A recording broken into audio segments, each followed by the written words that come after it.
Isso aqui é pouquinho de Brasil, iaia. So last year I knitted this pair of socks with some self-striping yarn that I dyed, and I used a technique of vertical collar work, and my friend said it looked like a tartan, and we were going to have Wazum here in Huntsville, and one of the classes that I went to was to do the tartan. But I checked some tartan videos on YouTube, and I thought, no, I don't want to do the crochet. I think I'd rather use this technique, and that's what I will show you how I learned to do that. But the other thing is, this was a self-striping yarn, but I don't want that. I want to have the collars. And normally for you to have the collars to match, if you use the same dye, let's say you have a bunch of colored yarns that you don't like, if you put them in a pot and you dye with one color, they will come out with different colors based on the initial color that they have, but they will be in harmony because they have one common color that is the new color you put in the dye pot. Another thing that I like a lot is to over dye on gray. We had a class when I was doing my spinning course, and it was over dyeing on gray. So I kept a little bit of the white for you to have a sample, and this is the gray because I have a bunch of it. I spun it. I had my fiber on the water for a little bit, maybe half an hour, and that's going to be enough. And what I'm going to do right now, I'm going to use 3 color dyes. I have blue, I have yellow, and I have green, 50-50. And then once I have the yarns, I'll figure out my pattern, how I want it to look. So I have more or less 90 to 100 grams of fiber. So I put 100 milliliters of dye in all the 3 colors. My stove just fits 2 pots, so I'll do 2 at a time. I'm going to do the yellow and the thing, and the blue. And then last I have another pot. When these 2 are done, I will do the green too. So what I did is I mixed citric acid, 1 cup of citric acid, and 2 cups of very hot water. Now we have this pot that we keep in our wood stove, and that was great because the water was very, very hot, and it completely dissolved the citric acid. So that was very good. So because I have 100 grams of fiber, I should use 10 milliliters of the mixture that I have. So 1 cup of citric acid, 2 cups of water.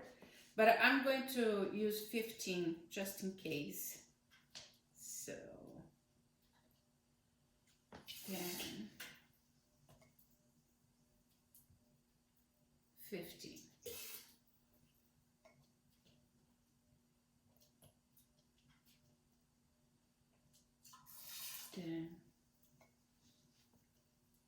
And 15.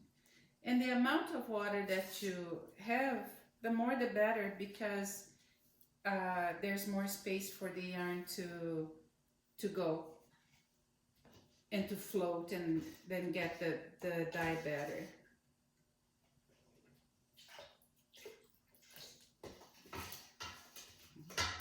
And these are food dyes that I have. They're already in liquid, so I'm using the food dyes. But my pots are dye pots. I don't cook on them because sometimes I use acid dyes that are not food dyes. So I had let it soaking. I have the gray and the white. I'll just put it here.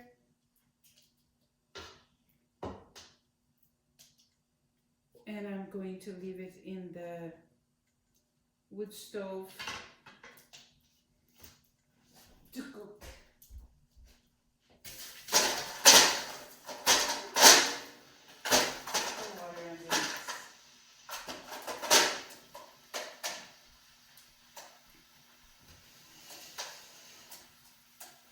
So for my next pot, I'm going to use the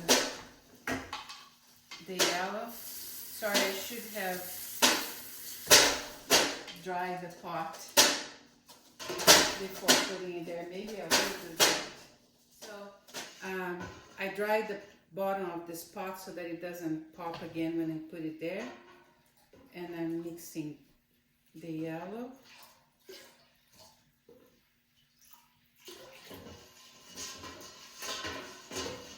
And I am going to put my next yarn there.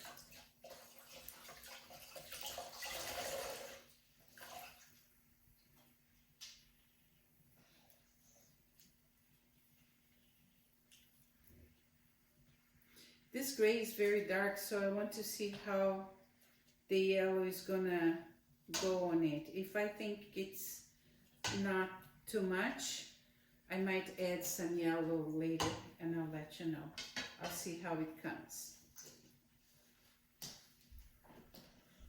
My husband put the other pot on the other side after we dried it. Okay, I have one more pot. And this pot is a little bit stained, so I decided to put the green there.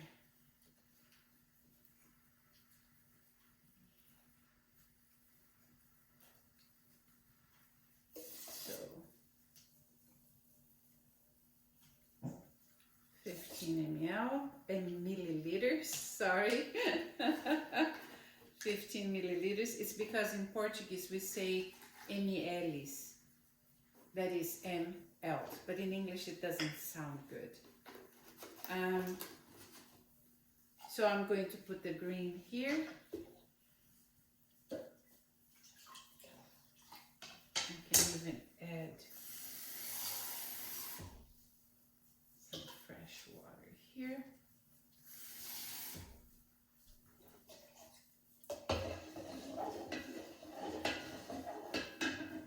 And then my last yarn.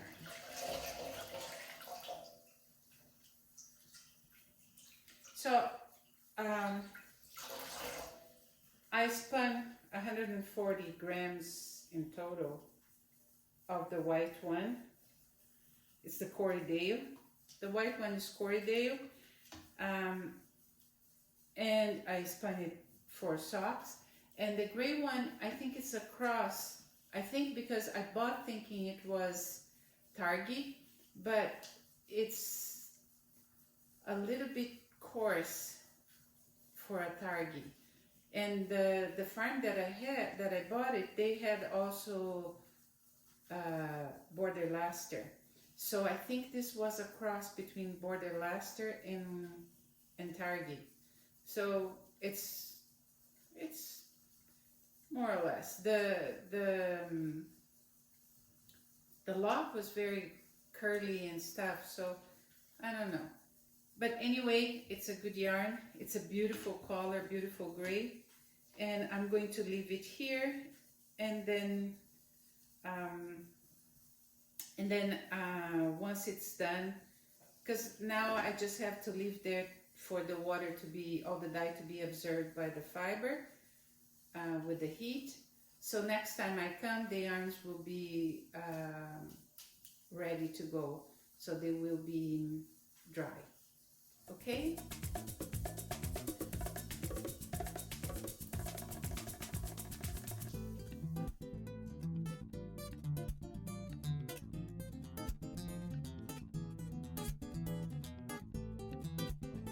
The first sock is knitted, And what I want to do is I want the other sock to be a reflection of this. So the yellow is on this side, the other one, the yellow will be in the beginning. I have already woven in some of the colors here.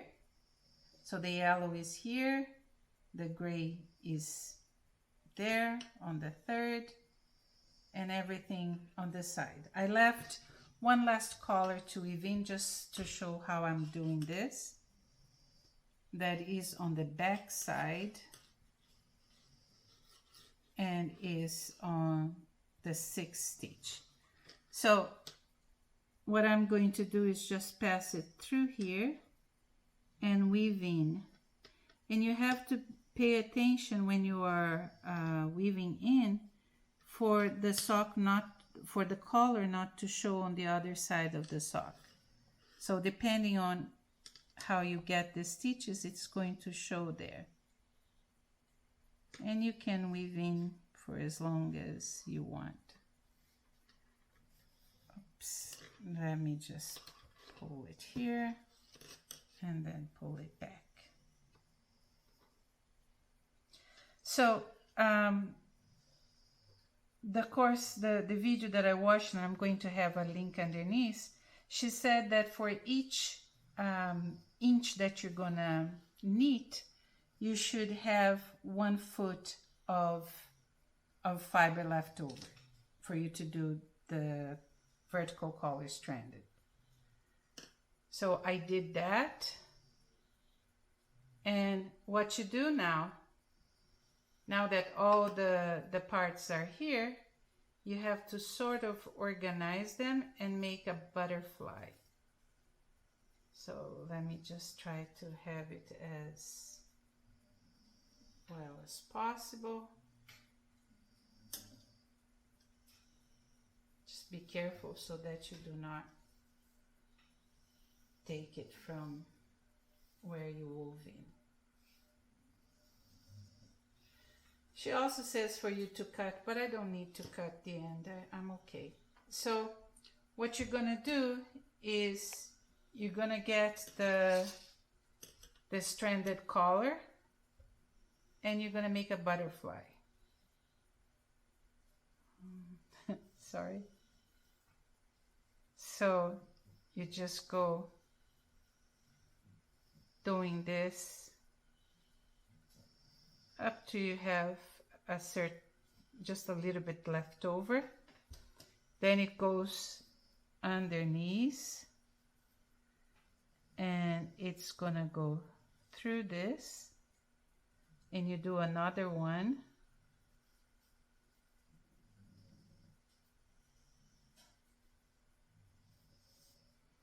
And now you see that as you knead, all you have to do is pull it a little bit, pull it a little bit. So you are undoing the butterfly as you knead. So let's do it again. So it's all stretched out. And we just go like this. And here you're going to go underneath,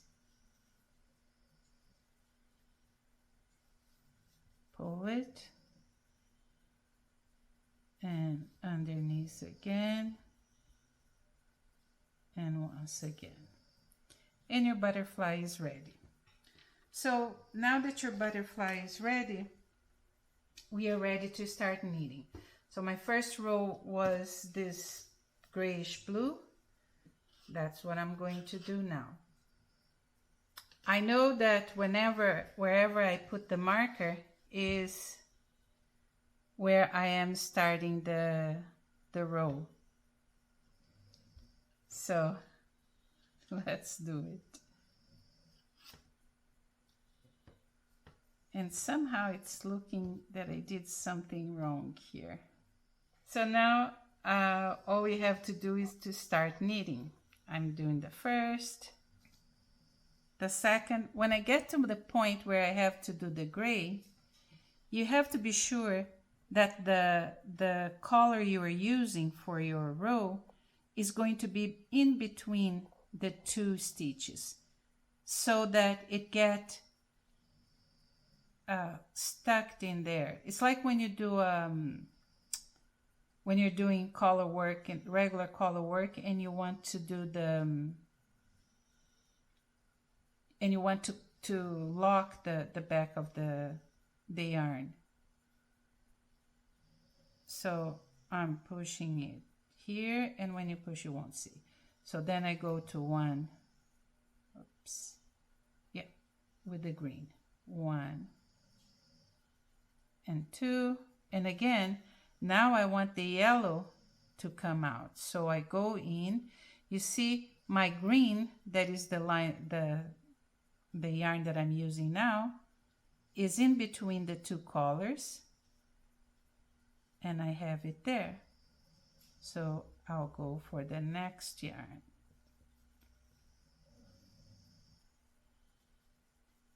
I'm going to go on knitting.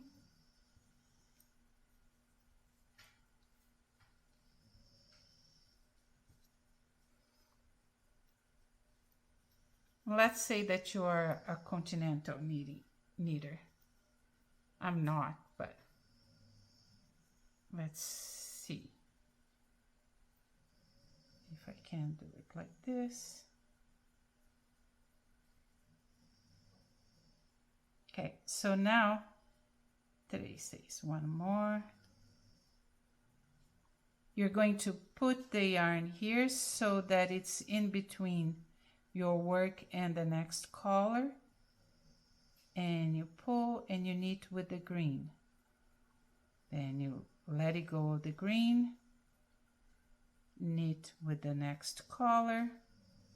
Be sure that the yarn that you are working on this row is going on the top. Then you pull it here.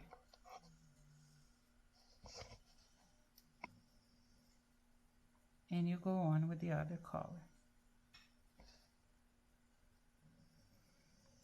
So the yarn is going to be tight.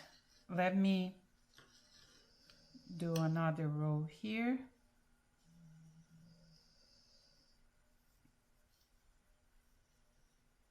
But let me put on my Portuguese style because I'm faster this way. So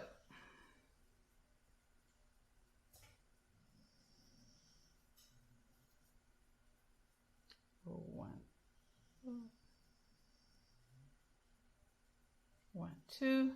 So again, we got the gray there. My yarn is in between, and I pull that one.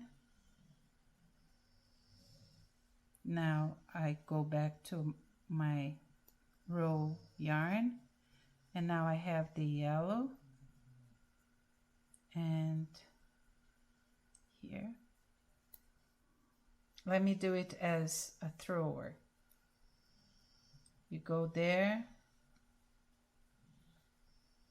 and you can throw this one as long as it is in the middle.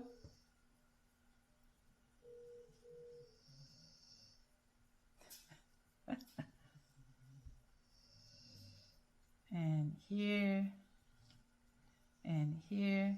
And when you're going to do the next one, you're gonna get your yarn in between again, and get the back yarn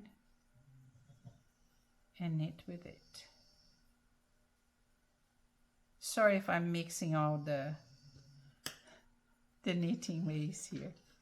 So I just want to show this the beginning of this row so that you see what will happen with the yarn underneath.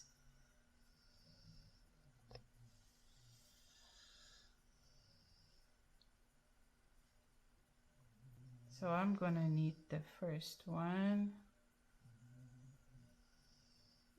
knit the second one, and the third one I have to do it again. So I have in between the yarn and the stitch,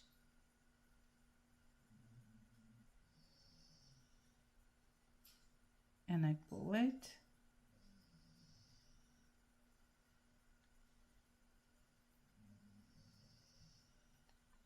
So I'm doing this one, and then again in between the yarn and the stitch, and I'm going to get from the back yarn. Let it go. So what I wanted to show is how it will look when you do it, and you can see better on this sock. That's how the effect of how the thread will be in the back of your point. So it has elasticity, it's there, and it's a clean back point, back of your knitting. So that's it for now. So one thing that I forgot to say is that when you are getting the yarn, the stranded collar, the vertical yarn, you get it to the back loop. So here's the yellow. My current thread is in between. Then I go through the back and I get it. And then I go ahead.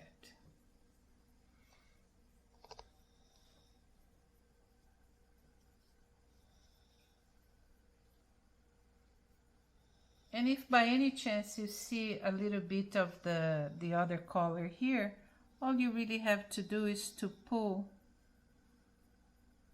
the yarn there in the back and it will disappear. I have to do it with a needle afterwards. But if you see while you're knitting, just pull it a little bit and it's gonna work. So again,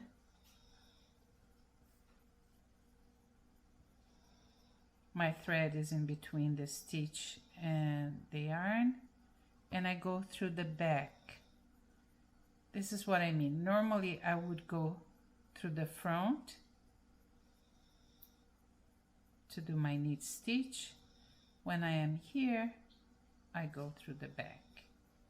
I have finished the socks and I have woven in all the little strands of color, and I do like the socks. I think they're very pretty. There are a few things I would do differently. So first of all, I would not use so many colors, because this is a hassle to weave them all in. And this that I cheated a little bit using a big part with the gray yarn. So that's the first thing I would change. I do want to use this technique more, but next time I want to do with a fair isle here. Not a fair isle, but doing squares with different colors, right? So a stranded color work. But then what I'm going to do to avoid confusion, because with this amount of threads and all the colors repeating, I got confused in the beginning, and I was using the vertical strand to knit sideways. So what I will do so that I don't confuse is to wear verticals of one color and have the color work just going horizontally. The other thing is, this yarn is supposed to be Laster with well, it was supposed to be Targi, but I think it was a cross of Laster and Targi, and it's very coarse. And as though when you are wearing socks, it doesn't make a difference because your feet are not as sensitive as your neck. When I'm knitting, my neck doesn't like it, and I don't like the yarn anyway. And I have quite a few amount, because I think I bought half a fleece of this. But I have another project that I'm going to use it. I love the collar. I don't like to work with the yarn though, but it's gonna work perfect for another project. So that's it. The stranded color work, vertical. I hope you like it and that you give it a try. It's really nice and easy to do it. So it's totally worth it. I'm thinking of making a sweater with this vertical stranded work.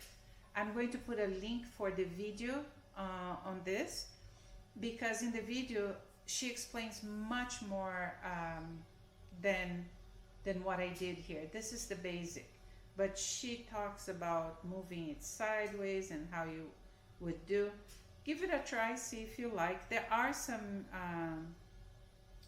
YouTube in English about it, so check it. If you like it, give it a try. I like it a lot. This is my third project using this, and I'm going to use more. So see you next project or at my stash. Bye. Isso aqui, oh, é pouquinho de Brasil, iaia.